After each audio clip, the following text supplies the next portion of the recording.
ओडिया अभिनेत्री जीना घर को आसी जाइछि गोटे बहुत बड़ दुखर खबर। ताहले मृत्युवरण करिसेंती ओडिया अभिनेत्री जीना माँ।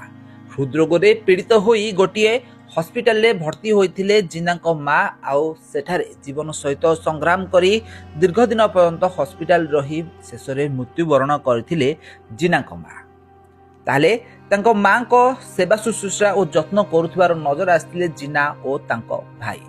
हॉस्पिटल रे दीर्घ दिन धरी हृदरोग रे पीड़ित रही जीना माँ आउ एही कारणरू एबे तांकर मृत्यु हो जाइछि।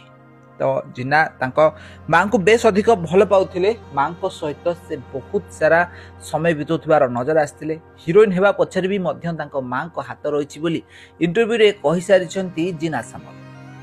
तो आपण माने जीना को तो बेस भल भाबरे जानिथिबे। दीर्घ दिन धरी ओलीवुड इंडस्ट्री से अभिनय करि आछथि। पाखापाखि 25 वर्षर ऊर्ध्व समय होइजिवो जीना ओलीवुड इंडस्ट्री अभिनय करि आछथि। जीना सुंदर अभिनय करी सारा ओडिसा लोकଙ୍କ मन को जितिबारे सफल होई पारछथि। प्रथमे से एल्बम जगत जरिया रे ओलीवुड रे एंट्री होइथिले। एहा परे से ओडिया सिनेमा और ओडिया सीरियल रे अभिनय करी बेस लोकप्रियता हासिल करिसथि।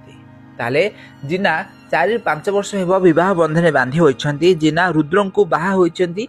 ताले जीना को एबे पाखापाखि 40 वर्ष होइजिवो। तो एहर मध्य रे जीना को माँ एबे मृत्युवरण करछंती। हृदरोग रे पीड़ित होई हॉस्पिटल रे मृत्यु सहित संग्राम करी दीर्घ दिन परे एबे मृत्युवरण करछंती जीना को माँ।